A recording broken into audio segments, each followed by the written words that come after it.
Not super concerned about that yet, but it is on our radar that we're behind for this time of year. Yeah, we are a little behind, but these storms are a welcome sight for water watchers here in the state of Utah. They say the state was off to a slow start when it comes to this year's water picture. So should we be worried at all? Hydrologists say it is too soon to tell if we'll have a good year or a bad one, but they still say everyone should be conserving water. Paul Nelson is live tonight near the mouth of Little Cottonwood Canyon. And Paul, what are hydrologists looking at? Well, they're looking at something called the snow water equivalent, which is basically just how much water is still frozen on the mountains that's expected to come down in the spring runoff. Now, as of yesterday, that was roughly around 40% lower than it normally is this time of year. However, they do believe that these weekend storms could close the gap somewhat in northern Utah.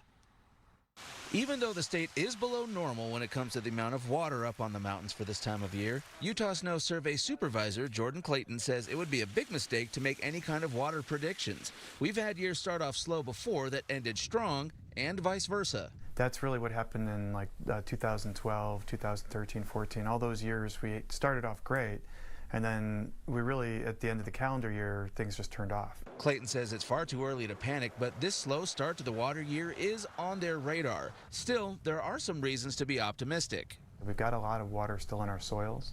We went into this year's snowpack season with above normal soil moisture conditions, and that does bode well for runoff in the spring. University of Utah professor of atmospheric sciences Jim Steenberg says we're basically just one storm away from being at normal levels. When is that point that we really do need to worry about just having a bad year?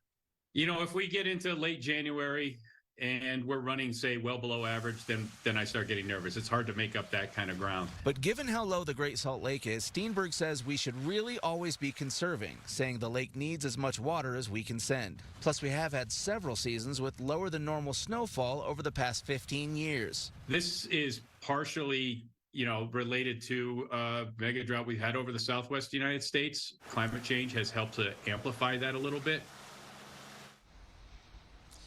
Now, even though hydrologists do expect the storms to kind of close the gap in northern Utah, they're not expecting the same thing to happen in the southern part of the state.